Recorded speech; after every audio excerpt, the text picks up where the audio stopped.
अस्सलामुअलैकुम, मेरा नाम स्वाले सोरठिया है और आज का जो हमारा टॉपिक है उसका नाम है क्रेडिट कंट्रोल। क्रेडिट कंट्रोल का मतलब है मुल्क के अंदर से उधार को कंट्रोल कर लेना। मुल्क के अंदर से उधार को कंट्रोल करता कौन है? ये काम सेंट्रल बैंक करता है पॉलिसीज बनाकर। सेंट्रल बैंक किस तरह की पॉलिसीज बनाता है कि मुल्क के अंदर उधार फैलाना है या मुल्क के अंदर उधार को कंट्रोल करना है, ये पॉलिसीज बनाता है हमारा सेंट्रल बैंक। सेंट्रल बैंक ये पॉलिसीज बनाकर इंप्लीमेंट किस पे करता है? ये इंप्लीमेंट करता है कमर्शियल बैंक्स पे। कमर्शियल बैंक्स का फिर काम क्या है? कमर्शियल बैंक के एक्चुअली दो काम हैं। एक काम लोगों से पैसा रिसीव करना और दूसरा काम लोगों को उधार देना। मतलब कि लोगों से मैंने उनकी सेविंग्स रिसीव की और उन्हीं सेविंग से दूसरे लोगों को मैंने उधार दे दिया। यह काम करता है आपका कमर्शियल बैंक। यानी कि कमर्शियल बैंक का जो लिंक होता है वो जनरल पब्लिक से होता है, आम आवाम से होता है। अब सर यहां मैंने लिखा है कि कमर्शियल बैंक का काम क्या है? Saves and lend money to general public, यानी कि लोगों का पैसा सेव करता है और लोगों को उधार देता है, जनरल पब्लिक को उधार देता है। अब जनरल पब्लिक क्या करती है? यहां मैंने ये लिख दिया कि जनरल पब्लिक अपना पैसा देगी और वो कमर्शियल बैंक क्या करेगा? कमर्शियल बैंक वो पैसा रिसीव करेगा। जब कमर्शियल बैंक वो पैसा रिसीव करेगा, उसी रिसीविंग में से, उन्हीं लोन्स में से वो लोगों को, उसी डिपॉजिट्स में से वो लोगों को लोन देगा, जनरल पब्लिक को लोन देगा। जब जनरल पब्लिक को लोन दिया जाएगा तो लोन क्रेडिट क्या हो जाएगा? उधार एक्सपेंड हो जाएगा, उधार फैल जाएगा।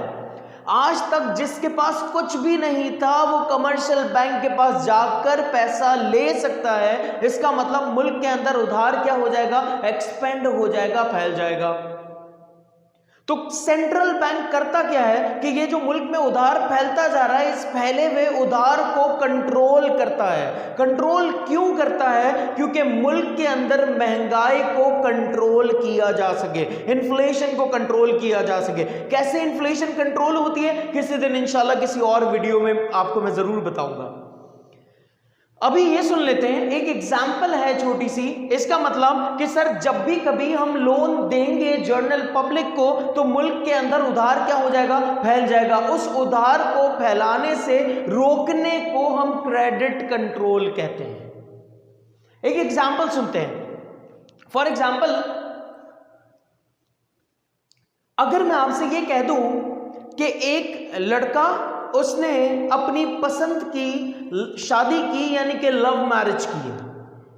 ऑब्वियस बात है जब वो लव मैरिज करेगा तो वो अपने पैसे अपनी बीवी के ऊपर ज्यादा खर्च करेगा। जब वो अपनी बीवी के ऊपर ज्यादा पैसे खर्च करेगा तो ऑब्वियस बात है जो लड़के की माँ है, यानी कि लड़की की सास है, उसको ये बात कहीं ना कहीं कुछ अच्छी नहीं लगती होगी। तो जब उसे ये चीज अच्छी नहीं लगेगी तो वो कुछ पॉलिसीज बनाएगी कि ऐसा क्या करूं कि लड़का अपने पैसे उस अपनी बीवी पे खर्च कम से कम करे, उसको कम से कम पैसा दे। तो वो मां क्या कर रही है? वो मां स्टार प्लस की तरह कुछ पॉलिसीज बना रही है। वो पॉलिसीज क्या बना रही है? पहली चीज, फॉर एग्जाम्पल, माँ उसे कहती है कि बेटा मेरा एक सपना है कि मैं ये चाहती हूं कि तुम ये वाली प्रॉपर्टी परचेस कर लो। जब ये लड़का ये प्रॉपर्टी परचेस करेगा तो उस लड़के का सारा पैसा उस प्रॉपर्टी पे लग जाएगा। अब लड़की को पे करने के लिए, यानी कि वाइफ को पे करने के लिए उसके पास पैसा नहीं रहेगा।